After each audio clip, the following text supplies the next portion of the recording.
Hi, I'm Nate Seberg. This is One Day Ahead.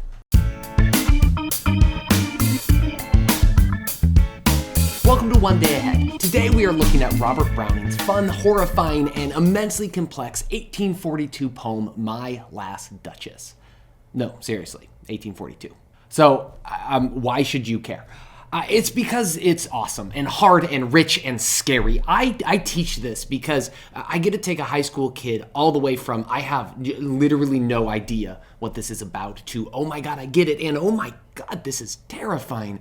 And they get there through straight up grit and effort. So today we are going to break this poem down, providing a modern translation and an analysis of what Browning is up to. If you have never read it, I really recommend that you go check this out cold. I put the whole thing pasted below. It's not that long. Finally, if you're an educator, check out my 3-day teaching unit that includes all the material that you will see me use during this video, along with a bunch of stuff that I didn't include here. Link below. All right, let's go line by line.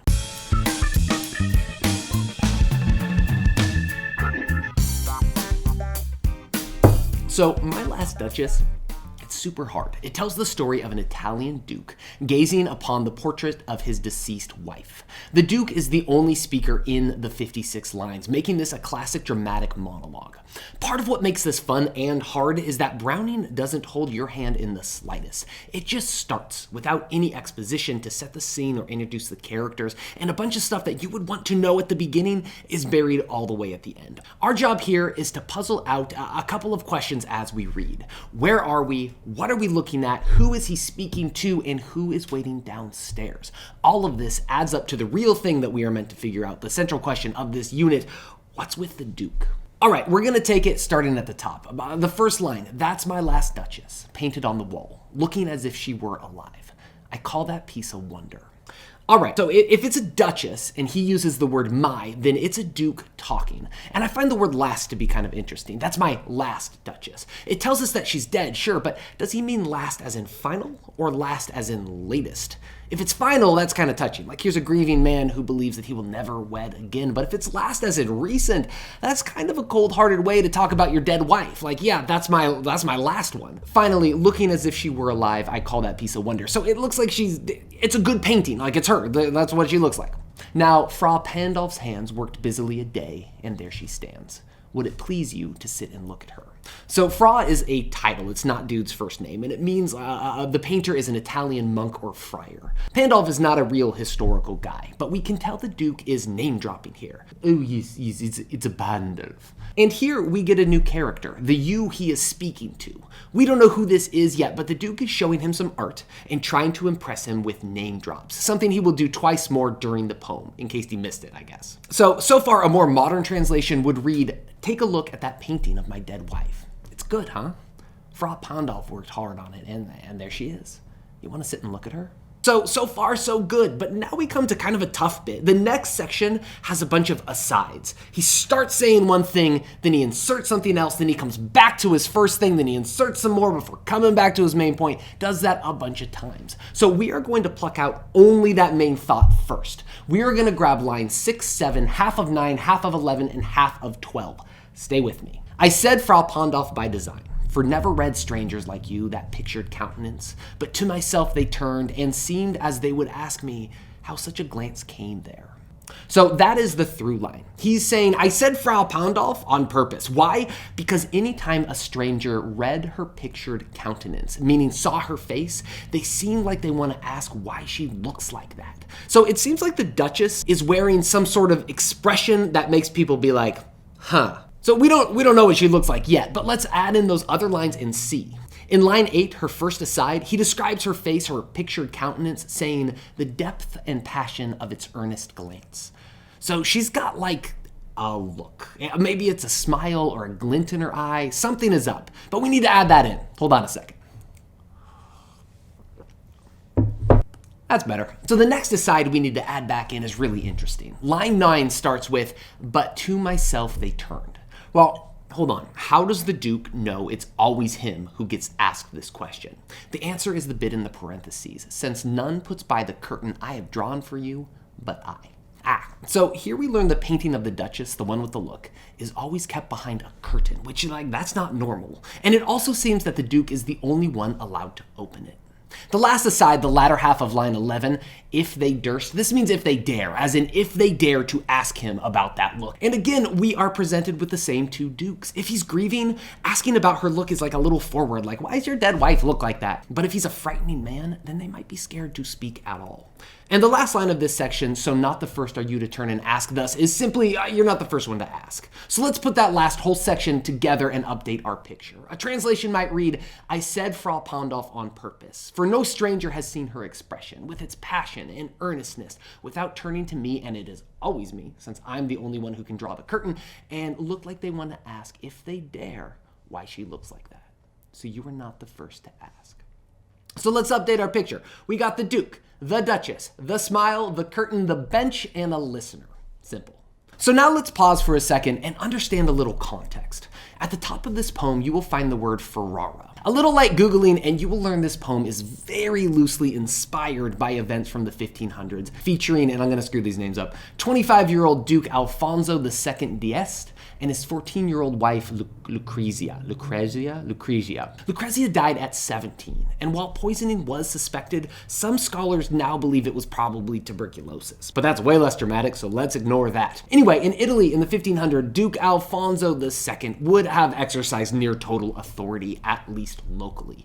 And that power is mirrored by the fact that the Duke is the only speaker in the whole piece. Here is a man accustomed to control. Here is a man who not only speaks his mind, but is entirely comfortable speculating aloud what others might have done, said, or even thought. And even if he was not there to witness it, we see this in line 11 with, and seemed as they would ask me. So a man with this sort of power making those assumptions is concerning, but at least in line 11, the Duke knows that there is a line between assumptions and actual reality. Much more alarming is lines 12 and 13, when he says, so not the first are you to turn and ask thus. And this is important because, no one did ask him. And I think this slip, it's big. In this moment, we see how quickly the Duke's speculation becomes his reality. In the space of one line, an idea that was only in his head became solidified, actionable fact. Listen, not knowing the difference between what's in your head and in reality is concerning in any circumstance. But for a man with near absolute local power like our Duke to blur that line, that is seriously not good. Let's see where this goes. Okay, back to it. Duke, dead wife, look, curtain, bench, listener. All right, we're still talking about that special look. Lines 13 through 15. Sir, 'twas not her husband's presence only called that spot of joy onto the Duchess's cheek. Who's ready for a gender reveal party? With his use of the word sir, we realize the Duke's audience is a boy. I couldn't find only blue confetti. And that spot of joy is the special look. And he says it wasn't only her husband who made her look like that. Also, you and I, we read spot and we think like touch or like a little bit of joy, but Browning was more probably channeling Shakespeare, where a spot was like a blemish or a stain. It denoted corruption. Lines 15 through 19, perhaps Fra Pandolf chanced to say, her mantle laps over my lady's wrist too much, or paint must never hope to reproduce the faint half flush that dies along her throat. So the Duke wasn't there when Pandolf painted her, but he's still happy to speculate as to what Pandolf might have said to make her light up and get that look, and he offers two really specific guesses. The first is the bit about how her mantle laps over my lady's wrist too much. A mantle here is an outer cloak, and it lapping over her wrist means it's riding too high. He's saying like, show me some wrist. That's very spicy. So maybe that made her smile? The second scenario, though, is even weirder. Paint must never hope to reproduce the faint half flush that dies along her throat. Okay, paint could never capture that throat blushing thing you've got going on. So yeah, Pandolf was a freak. Lines 19 through 24 are pretty simple. Such stuff was courtesy, she thought, and cause enough, meaning like a good enough reason, for calling up that spot of joy. She had a heart, how shall I say, too soon made glad, too easily impressed. She liked whatever she looked on, and her looks went everywhere. So, catching up on our modern translation, it wasn't just me that made her look happy. Maybe, I don't know, Fra Pandolf said, show me some more wrist, or paint could never capture the subtleties of your blushing. She probably thought he was being kind, and that was enough reason to smile. But she was so easy to please. She smiled at everything, and she looked everywhere. In lines 25 through 31, the Duke lists other stuff that made her smile, saying they were all one, meaning all the same to her. Sir, 'twas all one. my favor at her breast, the dropping of the daylight in the west, the bough of cherry some officious fool broke in the orchard for her, the white mule she rode with round the terrace, all and each would draw from her alike the approving speech or blush at least. So let's take a look at the list of things that made her smile. The first is him, my favor at her breast. So that's not like a sexual thing, you sickos. It's referring instead to a ribbon or jewelry from the Duke. It was meant to show his love, or like less charitably, to mark her as his. The next thing is sunsets, then cherries from an officious or self-important fool, and finally, a white horse. In 31 through 34, we get the problem that you can sense is lurking. She thanked men, good, but thanked somehow, I know not how, as if she ranked my gift of a 900 years old name with anybody's gift. So he's not annoyed that she liked stuff, that she was kind, that she thanked men. He says that's good. He's annoyed because she smiles at this stuff in the same way that she smiles for him. When the Duke married her, she was elevated from, like, whatever to a full-on duchess. She was given his 900-year-old name. The Duke's family have been running things in Ferrara for like a minute, and the Duke is saying he deserves a measure of gratitude that is reserved for him alone. Continuing with line 34, he backs it off a bit. Who'd stoop to blame this sort of trifling? I mean, you. Then he imagines what he could say to her and just as freely what her responses could be. Even if you had skill in speech, which I have not, to make your will quite clear to such an one and say just this or that in you disgust me. Here you miss or there exceed the mark. And here are her potential imagined responses. Learn her lesson or make excuses. And if she let herself be lessoned so, nor plainly set her wits to yours, forsooth and made excuse, even then would be some stooping, and I choose never to stoop.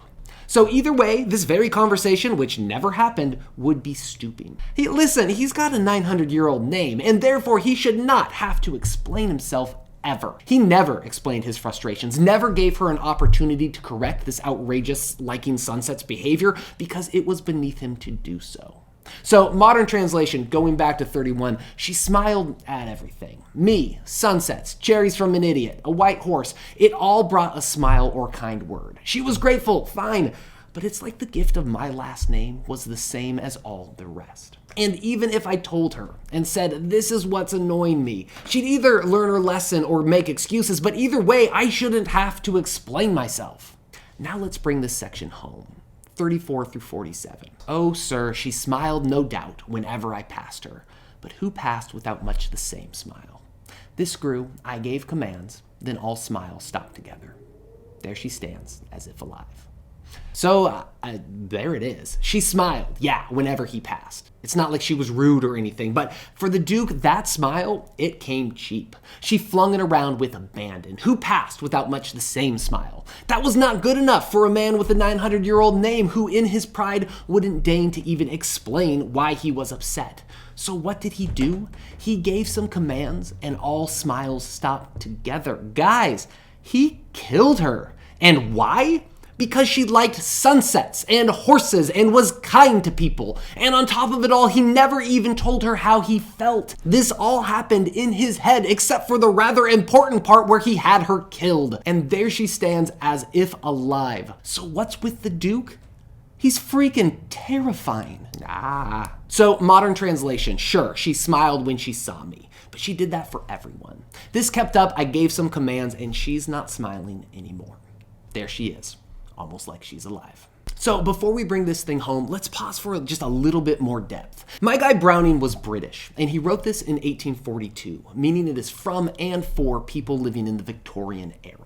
The Victorian era, very simply put, was when British empire and self-confidence peaked. Socially, it sported like a deny yourself and live within the lines vibe. Upright, stiff, proper, repressed. Very British. Victorian society was preoccupied with controlling individual behavior and virtue, especially that of women. When you talk about eras, it's all an oversimplification, but it is true to say that if you were an upper-class Victorian woman, especially one trying to wed, there were rules for you. Society had a lot to say about what you were and were not allowed to do, and it is into that prevailing social undercurrent that Browning drops this poem entirely about a man's control of a woman and the consequences leveled on her by an autocrat who, though he is set in the Italian Renaissance, carries opinions far more reminiscent of Victorian aristocrats, if those opinions were taken to dark and fascinating extremes. All that to say, we look at this poem and we see a monstrous, unchecked duke victimizing a young, innocent woman,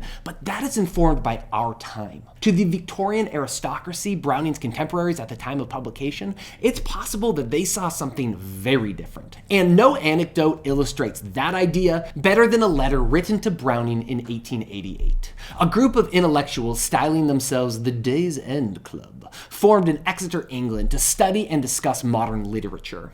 After reading My Last Duchess, they wrote to Browning to settle a dispute. Luckily, the letter they wrote and his response survives down to us today. Check this out. This is what they asked Browning.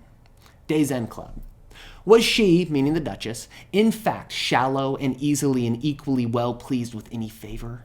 Or did the Duke so describe her as a supercilious cover to real and well-justified jealousy? Think about that question for a minute. They are asking, so which one was it? Was she really that shallow and flighty? Was she really easily and equally well pleased with any favor? Basically, they're asking like, did she really do this stuff and thus deserve it? Or is it the other possibility that the Duke made this whole thing up as a cover for his well-justified jealousy? The Duke's well-justified jealousy, they're asking if she was sleeping around on him. So was she shallow or was she a tramp? The only two options that occurred to those people at that time both center the fault on the Duchess.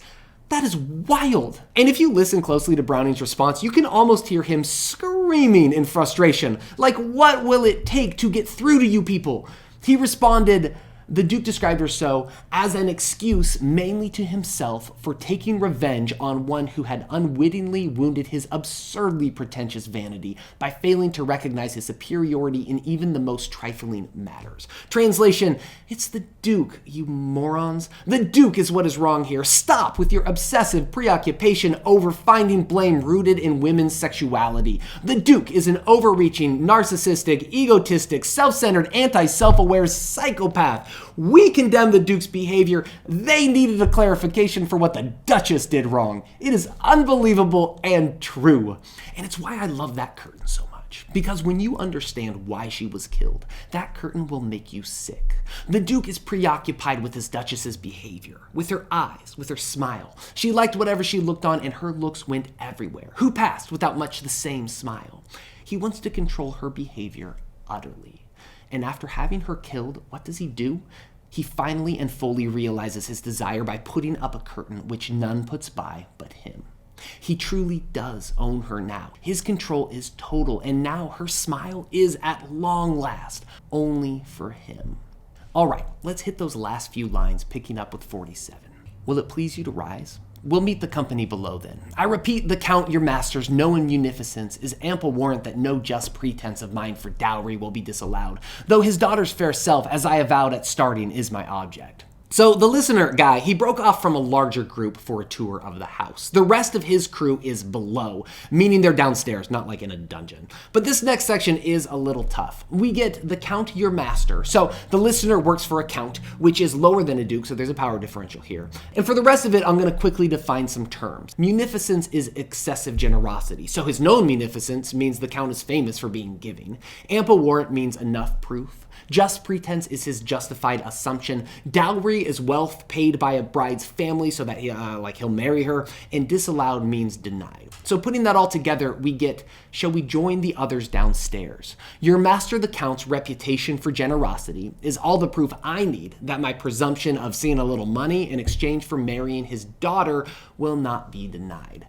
Though his daughter's beauty is why I want to marry her, of course. So it's subtly done. He simultaneously compliments the Count, downplays his ask for money, and then ties the two ideas together. Then he softens the whole thing by complimenting the girl. I love how he says his fair daughter's self is his object, because he means like marrying her is his goal, but it can also be read like she is his object, like she's this thing that he will soon own, which in my professional teaching opinion is very creepy. Now let's wrap up the poem, 53 through 56. Nay, we'll go down together, sir. Notice Neptune, though, taming a seahorse, thought a rarity, which Klaus of Innsbruck cast in bronze for me. So that's seriously where it ends. So the latter half of 53 gives us at least a glimmer of hope. It seems like the servant maybe can't wait to get the hell out of there and like call this whole thing off, because the Duke is like, hey, slow down. But then what's with the ending? Well, the Duke has moved on to the next piece in his collection. It's a bronze statue of the god Neptune taming a seahorse, and it's made by my guy Klaus of Innsbruck, another name-dropped but totally fictional artist. And that's where we end, seriously. And though it's abrupt, I kind of like it. It takes the horror I feel for the Duke to actually a whole new place, because not only is what he did unimaginable, but then by so easily moving along to the next piece, it becomes clear that for him, it doesn't even register. His murdered wife is simply another piece in his collection, and it carries no more particular importance than that stupid statue sitting right next to it. It's like, there's a Picasso, there's a Rembrandt, there's a painting of my wife, I had her killed for liking sunsets, and here's a shiny horse by Klaus of Innsbruck. So the ending is sudden, but that whiplash is entirely intentional. The Duke moves along without a backward glance or even the pretense of regret, but while they consider Neptune, we are left with the Duchess, still sporting a smile that is now the unqualified possession of a true monster. And that is my Last Duchess. Be sure to like and subscribe. Check out my other videos and my teaching units, which are available by following the links below. Thank you for watching. We'll see you next time on One Day Ahead.